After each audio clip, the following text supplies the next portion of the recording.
धौलागिरीको धौरा धौलागिरीको आवाज धौलागिरीको धौरा धौलागिरीको आवाज यो हो धौलागिरी एफएम 98.6 मेगाहर्ज।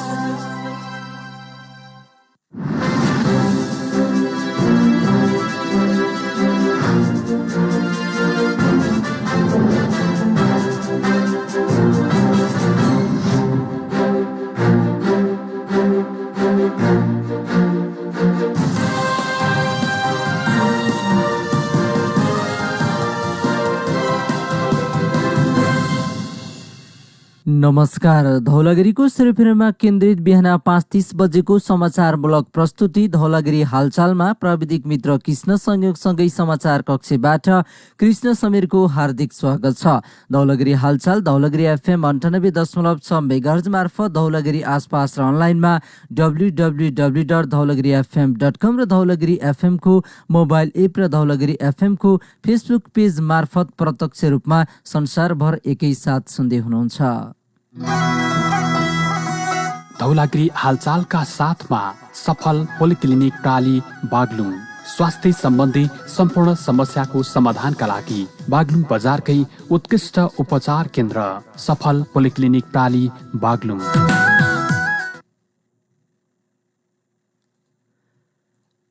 हालचालको सुरुवातमा मुख्य समाचारका शीर्षकहरू। उचित मूल्य नपाउँदा बागलुङको ताराखोलामा उत्पादित अलैँची थन्किएपछि किसानहरू निराश। विश्व बजारमा निर्यात गर्न सके मात्र राहत पाउने किसानको अपेक्षा। म्याग्दीको मालिका गाउँपालिका खरबाङमा घरायसी विवादमा श्रीमानले चिरपट प्रहार गर्दा श्रीमतीको ज्यान गयो। बागलुङको बलेवामा धान काट्ने दिन तोकियो। बागलुङमा निर्माणाधीन नमुना बस पार्कको म्याद कार्तिक मसान्तमा सकिँदै टर्मिनल भवनदेखि ट्याक्सी पार्किङको काम बाँकी। र व्यापारीले मुस्ताङ्गी स्याउ बजार पुर्याएपछि बगैँचा रित्तिँदै किशोर किशोरीलाई लक्षित गरेर म्याग्दीमा क्रिएटिभ मञ्च गठन।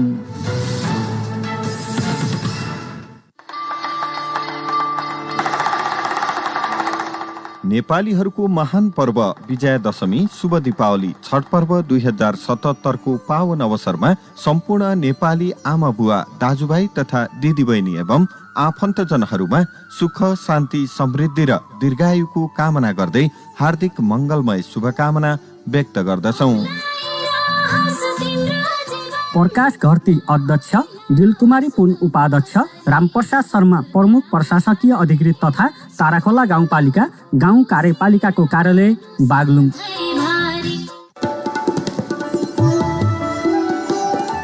नेपालीहरूको महान पर्व विजया दशमी शुभ दीपावली छठ पर्व 2077 को पावन अवसरमा सम्पूर्ण नेपाली आमा बुबा दाजुभाइ तथा दिदी बहिनी एवं आफन्तजनहरूमा सुख शान्ति समृद्धि र दीर्घायुको कामना गर्दै हार्दिक मङ्गलमय शुभकामना व्यक्त गर्दछौँ। काठेखोला गाउँपालिकालाई प्रविधि मैत्री गाउँपालिकाको रूपमा चिनाउन डिजिटल प्रोफाइल कार्यालय अगाडि बढाउन लागि सम्बन्धित सरकारवाला तथा जनसमुदायमा सहयोगको लागि अनुरोध गरिन्छ। अमरबहादुर थापा अध्यक्ष, अर्जुन बहादुर खत्री उपाध्यक्ष, चुनाबहादुर कार्की प्रमुख प्रशासकीय अधिकृत तथा काठेखोला गाउँपालिका गाउँ कार्यपालिकाको कार्यालय बागलुङ।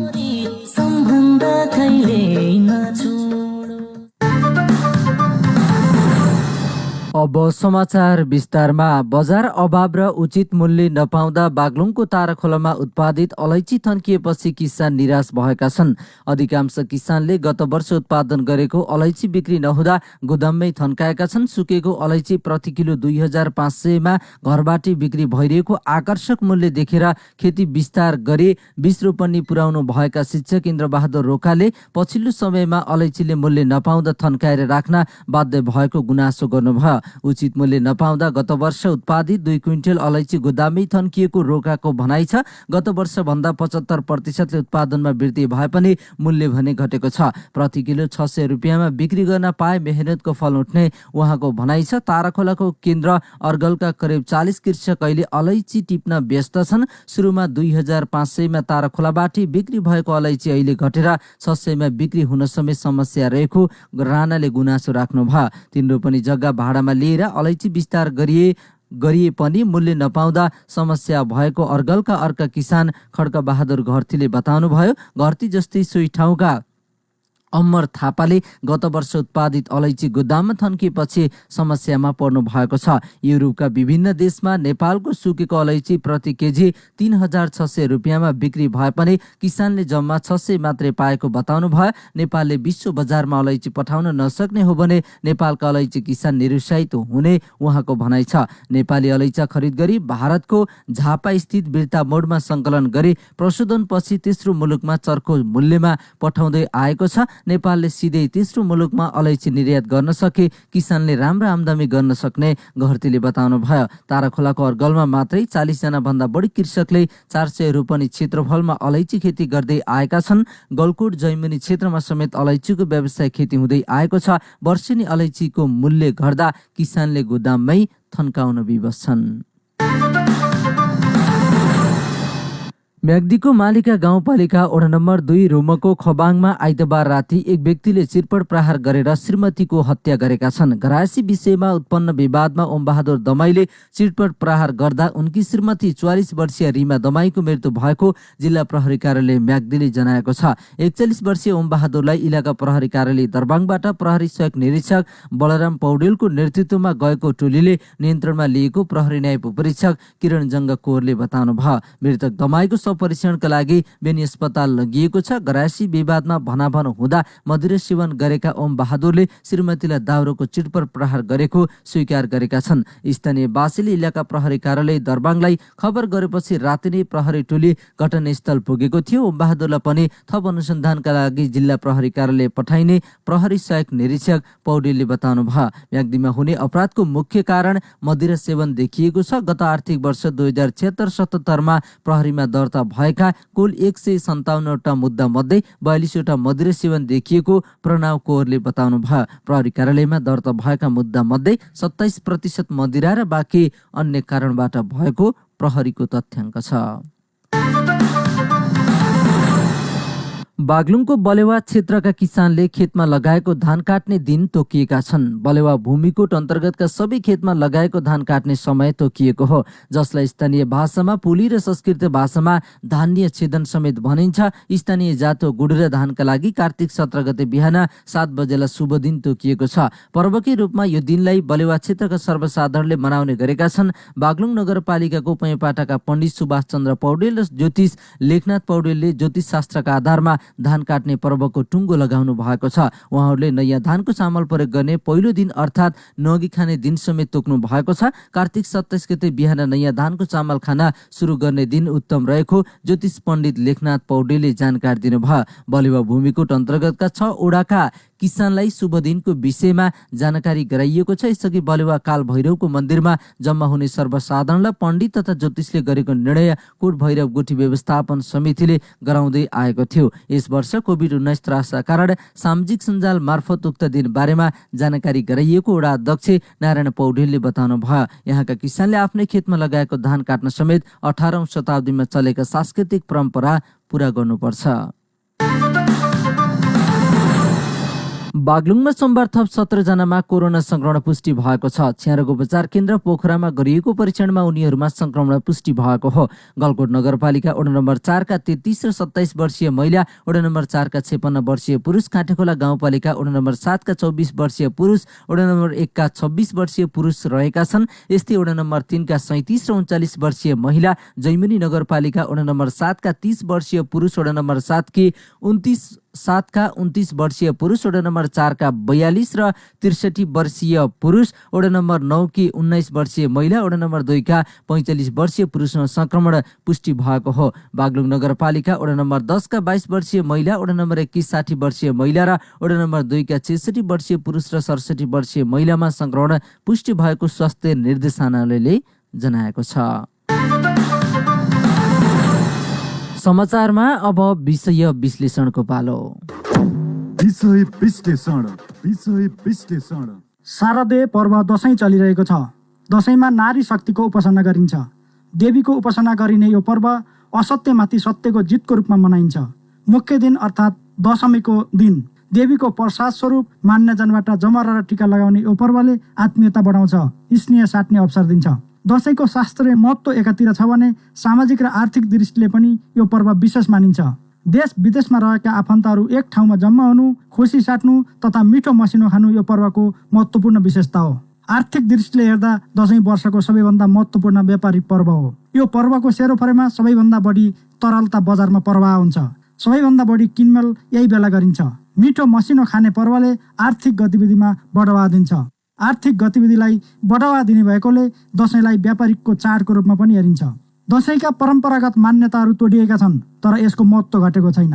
मनाउने तरिकामा आधुनिकता मिसाइएको छ, तर आस्था गुमेको छैन। बरु दशैं हिन्दूहरूको मात्र नभएर सबैको पर्व बन्न पुगेको छ। टीका र जमरा लगाउने मौलिक पर्वको रौनकमा सबै नेपाली समाहित हुँदा यसले राष्ट्रिय पर्वको रूप लिएको छ। सधैँको जस्तो दशैं आएको छ, तर यो पटक परिस्थिति फरक छ। कोभिड-19 को बढ्दो संक्रमणका बीच दशैं मनाउनु परेको छ। कोरोनाले अर्थतन्त्र शिथिल बनाएकाले काम गरेर खानेहरूको लागि यो दशैं दशा जस्तो भएको छ। दशैं ऋण बोकाउन आउने पर्व बनेको छ। अर्कोतिर दशैंको मेसोमा कोरोना झन् फैलिने हो कि भन्ने चिन्ता पनि थपिएको छ।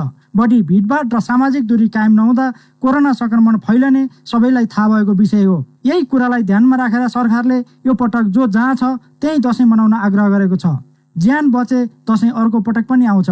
अनिकालमा बिउ जोगाउनु, हुलमुलमा ज्यान जोगाउनु भन्ने नेपाली पुरानो उखान यति बेला सम्झनै पर्ने भएको छ। दशैंको रमाइलो र भेटघाट कोरोना फैलाउने माध्यम नहोस् भन्नेमा हामी सदैव सचेत बन्नुपर्ने भएको छ। आफन्तको माया लाग्नु एउटा कुरा हो, भेटघाट गर्न मन लाग्नु अस्वाभाविक होइन, तर परिस्थितिको गम्भीरतालाई मनन नगर्नु भनेको दुर्घटना निम्ताउनु हो। अत यो पटकको दशैंमा सबैभन्दा बढी संयमता अपनाउनु पर्ने भएको छ। भिडभाडमा नजाने, सुरक्षाका सबै उपाय अवलम्बन गर्ने अनि सकेसम्म घरभित्रै दशैं मनाउनु अहिलेको सर्वोत्तम निर्णय हो। यो पटक जे भयो भयो भनेर मन बाँध्नु सबैको लागि हितकर छ। व्यक्तिले आफू कोरोना सार्ने सम्भाग बन्ने त होइन भन्ने प्रश्न आफैसँग सोध्ने हो भने संक्रमण रोक्न मद्दत पुग्छ। दशैंको यो पावन अवसरमा धौलागिरी एफएम परालीको तर्फबाट हामी समस्त हाम्रा श्रोता, विज्ञापनदाता, शुभेच्छुक तथा आम नेपालीहरूमा हार्दिक शुभकामना व्यक्त गर्दछौँ। रेडियोका आम श्रोता, विज्ञापनदाता, शुभचिन्तक र कोभिड-19 महामारी बारे केन्द्रित र आजको विषय विश्लेषण प्रस्तुत गर्दै हुनुहुन्थ्यो धौलागिरी एफएम प्रणालीका अध्यक्ष हरिनारायण गौतम। अब फेरि खबरकै सिलसिला। गण्डकी प्रदेशकै नमुना बस पार्क निर्माणको म्याद कार्तिक मसान्तमा सकिँदैछ। बागलुङ नगरपालिका वडा नम्बर 4 उपलाछौरमा निर्माणाधीन बस पार्कको काम म्याद सकिन केही दिन बाँकी रहँदा 75% मात्रै पूरा भएको छ। 1 वर्षभित्रै सुविधा सम्पन्न बस पार्क निर्माण गर्ने भन्दै नगर विकास कोषसँग 2 वर्ष अघि ऋण सम्झौता गरेर प्रक्रिया थालेको बागलुङ नगरपालिकाले बस पार्क निर्माणको लागि अन्तिम पटक थपेको म्यादमा बस पार्क निर्माणले पूर्णता नपाउने भएको हो। अघिल्लो वर्षको मेरमा काम सक्ने गरी निर्माणको जिम्मेवारी पाएको निर्माण कम्पनीले समयमा काम नसकेपछि 2077 वैशाख 15 गतेसम्म म्याद थप भएको थियो। लकडाउनको कारण देखाएर निर्माणको काम नसकेपछि कार्तिकसम्मको लागि म्याद थप भएको थियो। अहिलेकै अवस्थामा काम चले मङ्सिरमा काम सकिएला बागलुङ नगरपालिकाका इन्जिनियर मनोज शर्माले भन्नुभयो। काम छिटो सक्न ताकेता गरिरहेका छौँ। टर्मिनल भवनको काम लगभग अन्तिम चरणमा पुगेको भए पनि भवनमाथि ट्रस बनाउने, ढालन, पिच र रङ लगान लगायतका काम सुरु नै भएका छैनन्। दशैं तिहार जस्ता पर्वहरूका कारण काममा प्रभाव परे कार्तिक मसान्तसम्म भौतिक प्रगति नहुने उहाँले बताउनुभयो। निर्माण कम्पनी आशिष पेवा जेबीले काम चलिरहेकाले मङ्सिरसम्म सकिने जनाएको छ। काम रोकिन गर्दै नसकिने कुरा अलग हो। निर्माण स्थलमा सुपरभाइजरको जिम्मेवारीमा रहेका प्रकाश पौडेल पौडेलले भन्नुभयो अवरोध केही नभए अब धेरै काम बाँकी छैन। स्थानीयले बस पार्क समयमा निर्माण नगरेको भन्दै बेला बेलामा खबरदारी समेत गर्दै आएका छन्। बहाना बनाएर 1 वर्षमा निर्माण सक्ने भनिएको काम 2 वर्षमा समेत नसकेको स्थानीय ईश्वरी प्रसाद उपाध्यायले बताउनु भयो। नगर विकास कोषले 6 महिना म्याद थपेर बस पार्क बनाउने बाटो खोलिदिएपछि ठेकेदार कम्पनीलाई नगरपालिकाले काम गर्न लगाएको थियो। बस पार्क निर्माणका लागि कुल 10,46,87,500 रुपियाँको लागत लाग्ने बताइएको छ। निर्माणाधीन बस पार्क धौलागिरीकै आधुनिक र सुविधा सम्पन्न हुनेछ। बस पार्कसँगै टर्मिनल भवन, व्यापारिक भवन, ट्याक्सी पार्क लगायतको संरचना निर्माणको चरणमा छन्। गण्डकी प्रदेशका मुख्यमन्त्री पृथ्वी सुब्बा गुरुङले नेपालीहरूको महान पर्व विजया दशमी 2077 का अवसरमा स्वदेश तथा विदेशमा रहनुभएका नेपाली दिदीबहिनी तथा दाजुभाइमा सुख शान्ति समृद्धि सुस्वास्थ्य एवं उत्तरोत्तर प्रगतिको शुभकामना व्यक्त गर्नुभएको छ। सोमबार एक शुभकामना सन्देश जारी गर्दै उहाँले दशैं पर्वले सबै नेपालीलाई आफ्नो क्षेत्रबाट न्याय र समानता सहितको सामाजिक आर्थिक समृद्धि, सामाजिक एकता, आपसी सद्भाव र भातृत्व अभिवृद्धिमा टेवा पुर्याउने विश्वास लिनु भएको छ। परम्परागत रूपमा हर्ष उल्लासपूर्वक मनाइने यस्ता चाडपर्वबाट भौगोलिक, सांस्कृतिक र भाषिक विविधता बीच रहेको मौलिकता थप सुदृढ गर्नुका साथै सांस्कृतिक एकता र पहिचानलाई अछुडो राख्न महत्त्वपूर्ण योगदान पुर्याउँदै आइरहेका मुख्यमन्त्री गुरुङले उल्लेख गर्नुभएको छ। उहाँले चाडपर्वको संरक्षण एवं संवर्धनबाट राष्ट्र र राष्ट्रियता प्रति अटल सम्मान र गहिरो प्रेमको भावना जागृत गर्न सहयोग पुग्ने बताउनु भएको छ। कोभिड-19 का कारण यसपालिको दशैं एउटै घरमा बस्ने व्यक्ति बाहेक अन्यसँग भेटघाट कम गर्ने तथा भेटघाट गर्नै पर्ने भएमा भौतिक दूरी अनिवार्य कायम गर्न उहाँले आग्रह गर्नुभएको छ। कोरोना भाइरसका सन्दर्भमा नेपाल सरकारले जारी गरेको चाडपर्व, जात्रा तथा उत्सवहरू मनाउँदा पालना गर्नुपर्ने जनस्वास्थ्यका मापदण्डको पूर्ण पालना गरी दशैं मनाउनु समेत मुख्यमन्त्रीले सबैमा अपिल गर्नुभएको छ। तपाईँ यति बेला सुन्दै हुनुहुन्छ समाचारमूलक प्रस्तुति धौलागिरी हालचाल। धौलागिरी हालचालमा समाचारको क्रम जारी रहनेछ। धौलागिरी एफएम सुन्दै गर्नुहोला।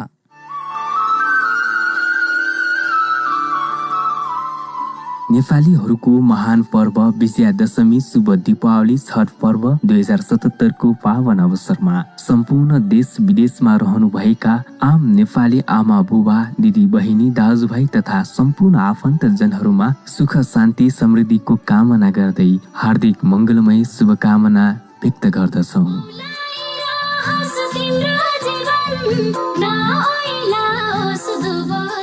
सुरक्षित रहौं, संयमित बनौ, स्वास्थ्य निर्देशन पालना गरौं।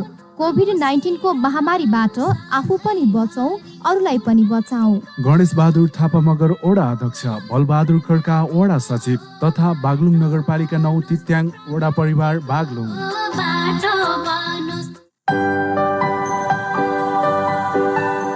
हातको सरसफाई सबैका लागि साबुन पानीले हात सधैँ साथ साथ। विश्व हात धुने दिवसलाई लक्षित गर्दै खानेपानी मन्त्रालयले साबुन पानीले हात धुने 1 महिने अभियान थालनी गरेको छ। खाना बनाउनु अघि, खाना खानु वा खुवाउनु अघि, दिशा पिसाब गरिसकेपछि वा बालबालिकाको दिशा धोएपछि, फोहोर चलाएपछि, घर वा कार्यालय छिर्नु अघि, बाहिरी सामान छोएपछि हातको सबै भागहरूमा पानी र साबुनले कम्तीमा 30-40 सेकेन्डसम्म मिची धुऔं। आउनुहोस्, यो अभियानमा सहभागी भई यो बानीलाई आजीवन आफ्नो व्यवहार बनाऊ। स्वच्छ व्यवहार अपनाऊ, सुरक्षित रहौं र कोरोना भाइरसबाट बचौं र बचाऊ। वाइन टु वाटर नेपाल र बागलुङ मिडिया हाउस प्रालीद्वारा जारी सन्देश।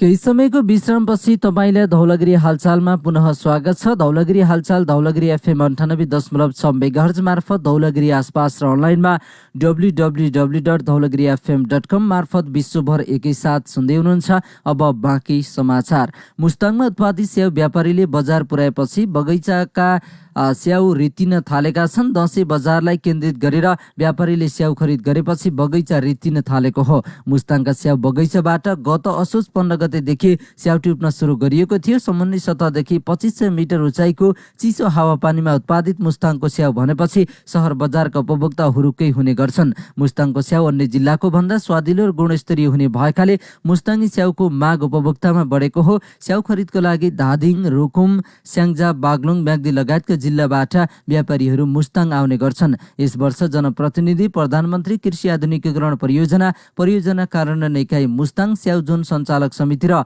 स्थानीय किसानको सहमतिमा असोज 15 पछि मात्रै स्याउ टिप्न पाइने व्यवस्था मिलाइएको थियो। मुस्ताङमा हरेक वर्ष स्याउ खरिदका लागि आइपुग्ने धाइरिङका बमबहादुर तामाङले यसपटक कोरोना कहरले सिर्जित लकडाउन र बेनी जमसम सडकको दुरवस्थाका कारण शास्ति भोग्नु परेको बताउनु भयो। यस वर्ष मुस्ताङको तल्लो क्षेत्रमा स्याउ काम फलेकाले सोचे अनुसारको बजार पठाउन नपाएको उहाँको गुनासो छ। मुस्ताङका 5 स्थानीय तहमा पछिल्लो समय स्याउ खेती विस्तार गरिएको छ। मुस्ताङको वारगुङ मुक्ति क्षेत्र, थासाङ र घरबजुङ गाउँपालिका स्याउ उत्पादनको मुख्य क्षेत्र हुन्। यसपटक कोरोनाका कारण मुस्ताङको पर्यटन व्यवसाय सुस्ताएपछि केही व्यापारी स्याउ व्यापारमा लागेका छन्। कोरोनाका कारण व्यवसाय सुस्ताएपछि मुक्तिनाथ स्थित होटल ग्रान्ड सामबलाका सञ्चालक सुरज गुरुङले स्याउ व्यापारमा लागेको बताउनु भयो। कोरोना महामारीले स्याउ नबिग्ने चिन्ता रहे पनि गत वर्षभन्दा स्थानीय किसानले स्याउको राम्रो मूल्य पाएको बताउनु भयो। किशोर किशोरीलाई लक्षित गरेर अभियान सञ्चालन गर्न म्याग्दीमा क्रिएटिभ मञ्च गठन भएको छ। विवेक चन्दको नेतृत्वमा गठन भएको मञ्चले बेनी नगरपालिका वडा नम्बर 7 वीरेन्द्र चोकको शहीद स्तम्भमा खुल्ला पुस्तकालय मार्फत अभियानको सुरुवात गरेको हो। बाल विवाह रोक्ने, क्षमता विकास, शिक्षा, स्वास्थ्यका साथै छुवाछुतका विषयमा समेत विद्यालय स्तरबाट अभियान सुरु गर्ने उद्देश्यले स्थापना भएको मञ्चको उपाध्यक्षमा शिवानी शर्मा, महासचिव सपनम मल्ल, सचिव अजय मल्ल, सहसचिव आकृति पौडेल, कोषाध्यक्ष सुस्मिता भण्डारी, सहकोषाध्यक्ष नरेश शर्मा रहेका छन्। समितिको सदस्यहरूमा वीरेन रामदाम, अञ्जली पाइजा, सुशान्त सुवेदी, सुलभ मल्ल, सुषमा पौडेल र भविदा थजाली रहेको अध्यक्ष चन्दले जानकारी दिनुभयो। किशोर किशोरी मार्फत समाजमा रचनात्मक कार्यका लागि सक्रिय हुन्छौँ। हामीले सिकेको र सिक्नुपर्ने सबै सिक्ने प्रयासमा छौँ। उहाँले भन्नुभयो, गलत बाटोमा हिँड्न लागेका किशोर किशोरीले समेत यो अभियानमा जोड्ने योजना रहेको छ। बाल विवाहदेखि आनी बानी परिवर्तनलाई केन्द्रित गरी निकट भविष्यमा सम्मेलन समेत गर्ने योजना रहेको मञ्चले जनाएको छ। समाचारमा अब मेरो समाचार मेरो विचारको पालो।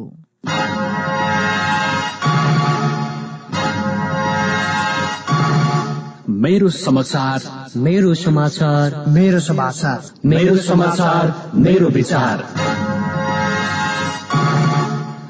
मेरो समाचार मेरो विचारको सुरुवातमा निकेश शर्माको फेसबुकमा व्यक्त विचार। दशैं कसैको दशा नबनोस्, बागलुङका मान्यवर व्यापारी जीवहरू। ज्यान रहे भोलि पनि पैसा कमाउन सकिन्छ। तपाईको नैतिकताले कन्ट्र्याक्ट रेसिङमा परेपछि सटर खोली व्यापार गर्न मिल्छ। बिरुजी नाम गरेका साथी लेख्नुहुन्छ, पैसा धेरै कमाउन दुधमा पानी मिसाउने, तरकारीमा औषधि हालेर ठुलो बनाउने किसान, कोर्स नसकेर ट्युसन दिने शिक्षक, सरकारीमा हाजिर गरेर प्राइभेट क्लिनिकमा बिरामी बोलाउने डाक्टर, कमिसन बिना काम नगर्ने कर्मचारी, उभिने ठाउँ भएसम्म मान्छे हाल्ने सवारी चालक। कहाँ छैन भ्रष्टाचार?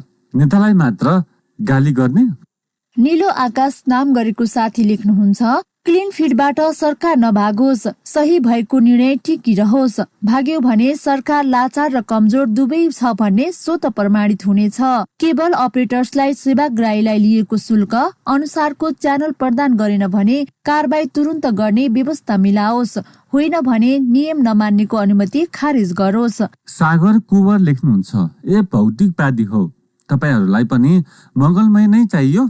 अनि तपाईहरूले गर्ने रूपान्तरणको कार्यक्रम चाहिँ के हो? कि यही बनी बनाऊ समाज र संस्कृतिलाई अगाल्ने हो कि रूपान्तरण गर्ने हो? आफूलाई क्रान्तिकारी बताउनेहरूले मार्क्सवादलाई त यही व्यवहारिक प्रयोग गर्नुहोस्। र अन्त्यमा आमूलको विचार यस्तो रहेको छ, वर्गीय, जातीय र सामाजिक समस्याले ग्रस्त समाजमा ललिपप बाँडेर धुमधाम उत्सव मनाउने मेरो देशको गणतन्त्र, यसलाई संस्थागत गर्न नसक्नु काङ्ग्रेस र कम्युनिस्टहरूको महाभूल हो।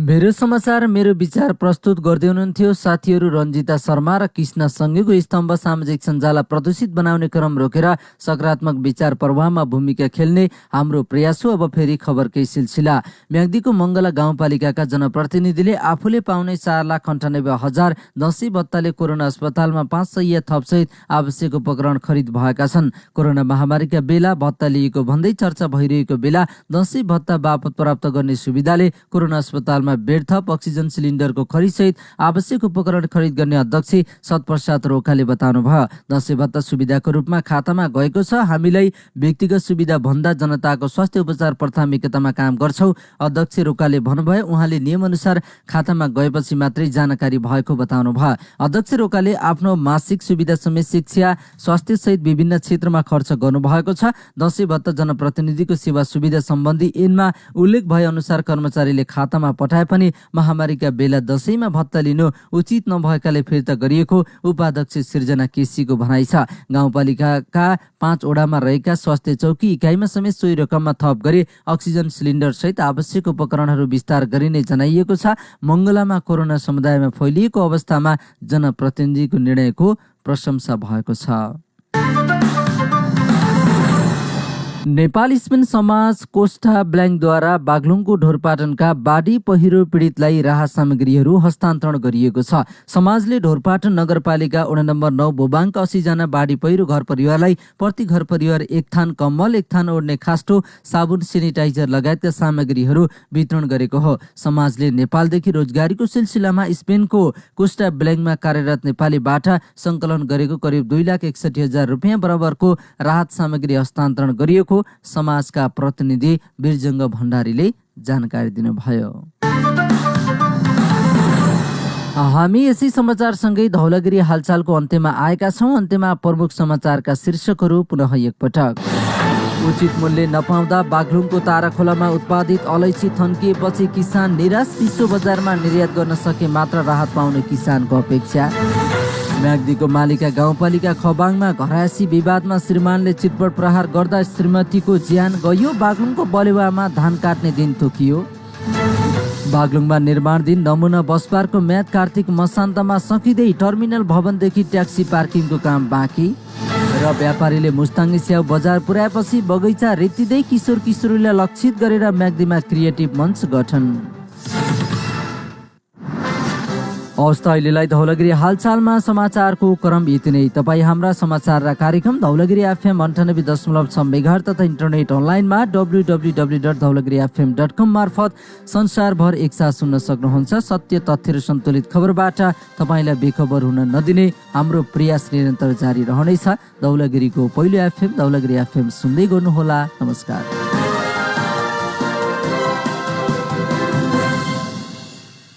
धौलागिरी FM 98.6 त्यो हाम्रो सपना सुन्दर परिवारको लागि सुन्दर घर हुने।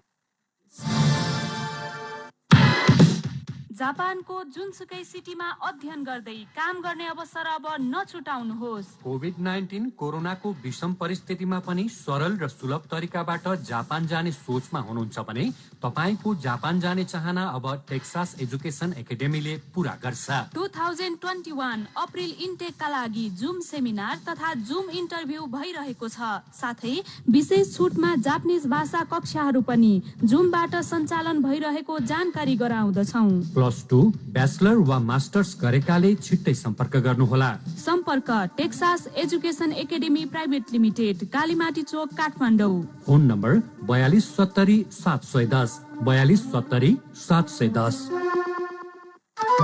घुम्ने फेरि आयो दसैँ यो वर्ष लिएर हिरो सबको हर्ष, खुसियालीले भरिएको समय सङ्गालो मिठा पल हिरो सँग, हिरो चढी तर पहाड सबै दङ्गा हो अनि साउँछ जताततै खुसी र उमङ्ग। त्यसैले यो दशैंमा किन्नुहोस् अत्याधुनिक प्रविधि सहित उच्च माइलेज भएको हिरो मोटरसाइकल र स्कुटर अनि पाउनुहोस् पक्का डिस्काउन्ट सँगै थप नगद पुरस्कार पनि। साथै सजिलै हिरो योजना अन्तर्गत हिरोका सबै स्कुटर र मोटरसाइकल 0% डाउन पेमेन्टमा उपलब्ध छ। शर्तहरू लागू हुनेछन्। थप जानकारीको लागि नजिकैको हिरो सोरुममा सम्पर्क गर्नुहोला। हामीमा छ हिरो।